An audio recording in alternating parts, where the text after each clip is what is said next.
Roger Federer, the iconic and now retired #1 tennis player in the world, recently gave a commencement address at Dartmouth's graduation ceremony. And one single stat he dropped has since been making waves through the finance community because of its implication on, of all things, investing.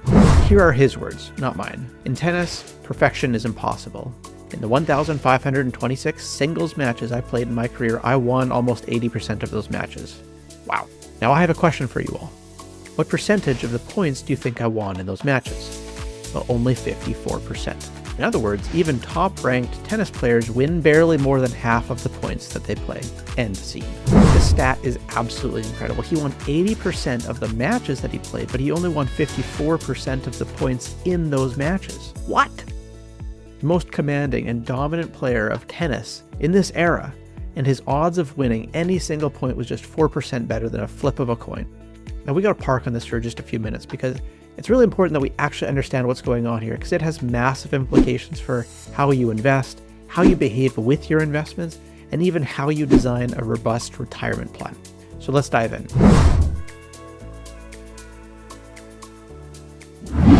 There's a pretty common misconception out there that the stock market is rigged. Often it's perpetuated, like in this recent movie, Dumb Money, where they put those exact words in the movie cover. When Wall Street rigged the game, he changed it. Often people who feel it's rigged are playing a game as a gambler in a casino, where the chances of them winning or the house taking their shirt are kind of split just a little bit off of the middle. They're playing a daily game. And in the case of a casino, the casino just needs to win 51% of the time to run a wildly profitable business. This is one of my least favorite descriptions of the stock market, that it's a place where the house always wins, because it's just flat out wrong. And this Federer stat proves that out. A fellow planner down in the US, Ben Carlson, and author of the popular blog A Wealth of Common Sense, he originally connected these dots between tennis and investing, because the stock market operates almost exactly the same way, where on any given day, the stock market is essentially a toss-up in any given day, but over time, it's proven to have an absolutely pleasing win rate over the long term. But you shouldn't trust me. Here's the data. On a daily basis, over the last nearly 100 years, going back to 1927, the S&P 500 has been flat or up roughly 54% of the time, which is crazy because that's exactly the same win rate as Federer. Interestingly, the average down day is just a little bit worse than the average up day is good. That's the daily story. It's a flip of a coin.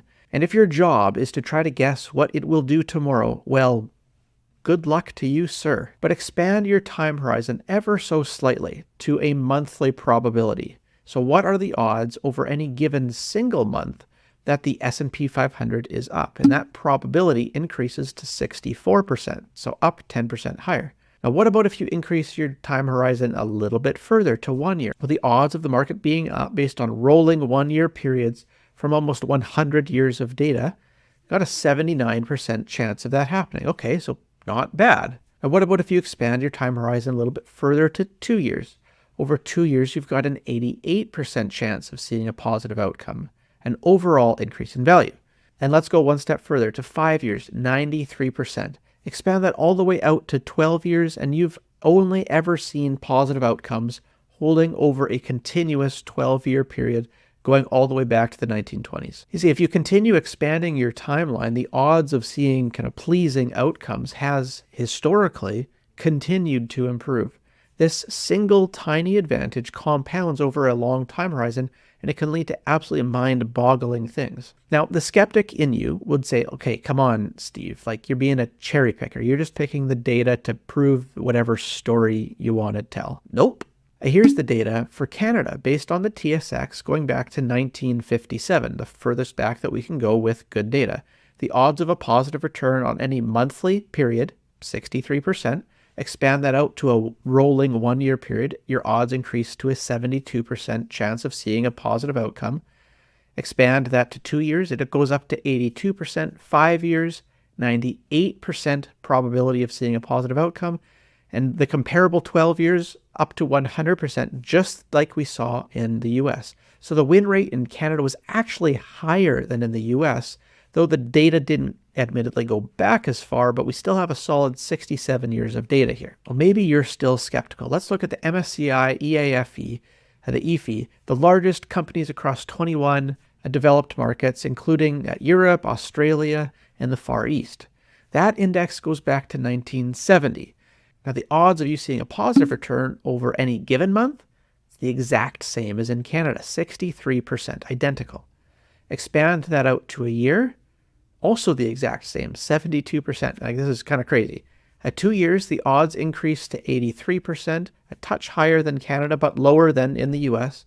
A 5-year, your odds increase again to 84%, and at 12 years, you've got a 98% chance of seeing a positive return on your international stock investments based on the data going back to 1970. Now, of course, it's worth noting that the magnitude of the gains probably matters more than the winning percentage, but I think this would be surprising to most people nevertheless. Now, by the way, if we haven't ever met, my name is Steve Willems. I'm a wealth advisor here with the Willems Wealth Planning Group out in BC.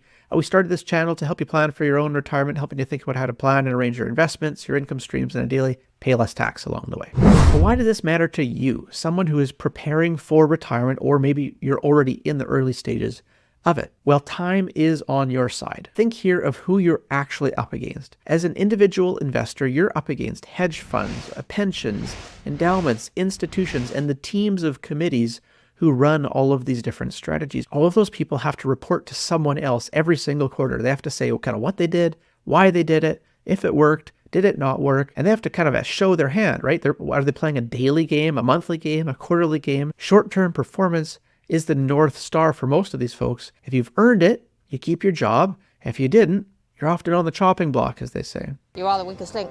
Goodbye.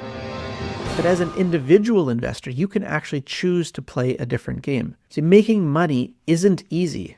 It wasn't easy when you worked your first job, and even today, it's still not easy. There is no easy money. And so the price that you pay to earn pleasing, superior returns over time is volatility. It's noise. It's garbage that you kind of have to put up with. That's the price that you pay psychologically to kind of grow your wealth. And for long-term investors with a long enough time horizon where you can kind of gradually compound at that 54% probability, this is your edge.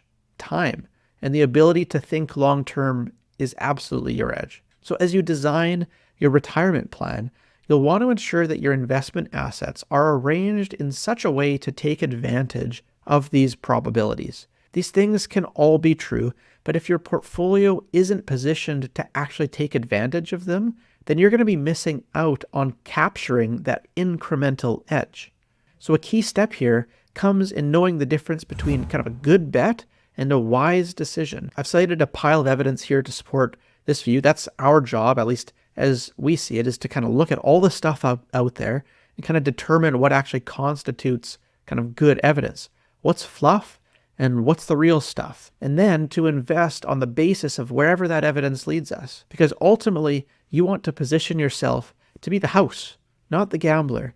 Because when you do, not only do you improve your odds of success in your own retirement plan, but you can actually also experience a little bit of a kind of mental reformation, right? Your mind is freed up to focus on other things, more important things, things of true value and meaning and purpose, instead of just trying to kind of predict what's going to happen in the stock market tomorrow. So if you're not sure if your portfolio is actually set up to take advantage of these probabilities, this is your number one task.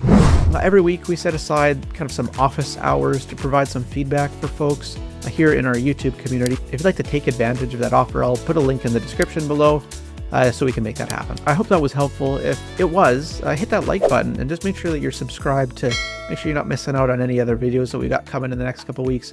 Got a lot of good stuff coming your way. And that's all for now. Thanks always for watching. I'll see you in the next video.